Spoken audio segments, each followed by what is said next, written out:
Français parlent aux Français. Veuillez écouter tout d'abord quelques messages personnels. Les sanglots longs des violons de l'automne. Je répète, les sanglots longs des violons de l'automne blessent mon cœur d'une langueur monotone. Je répète, blessent mon cœur d'une langueur monotone.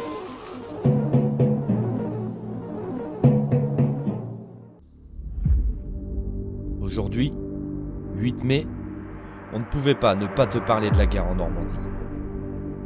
Avec Jean-Claude, on a décidé de t'emmener faire un petit tour du côté des plages d'Omaha Beach. On commencera la balade à Longues-sur-Mer, histoire de te faire découvrir ces anciennes batteries d'artillerie avec ces canons qui avaient une portée de 20 km à l'époque.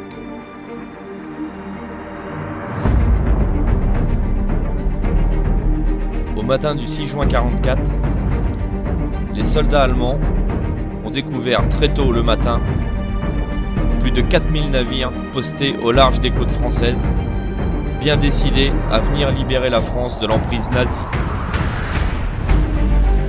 Avant de débarquer les troupes alliées sur les plages de Normandie, l'artillerie alliée a d'abord bombardé les positions ennemies afin de réduire à néant toute leur ligne de défense. Malheureusement, Omaha Beach est aussi connu pour son échec total lors des premiers bombardements. Elle fut gagnée dans l'après-midi du 6 juin au prix de 3000 soldats tués par les défenses allemandes. Nous nous rendrons donc ensuite avec Jean-Claude au cimetière américain de Colville-sur-Mer afin de rendre un hommage à tous ces soldats tombés au combat pour avoir voulu nous libérer.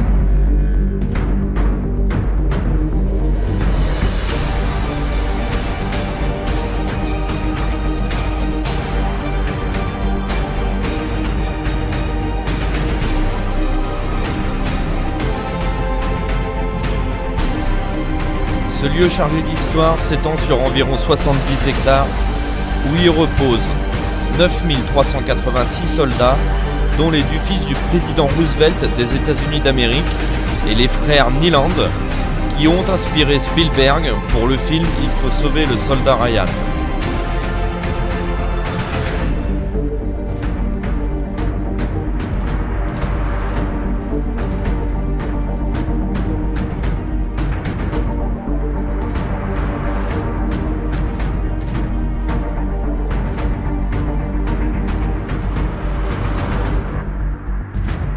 Forcément, dans nos vidéos, il y a toujours une petite touche d'humour.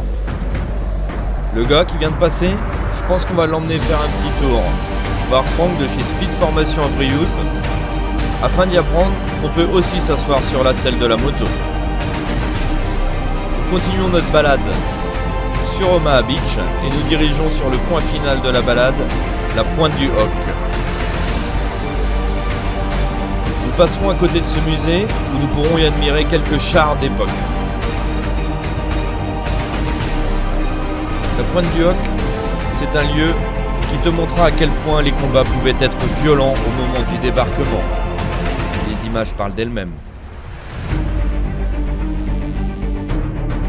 Malheureusement, le rocher qui donne le nom à la pointe du Hoc est victime de l'érosion et commence à s'effondrer. Je te conseille d'y venir rapidement. Salut!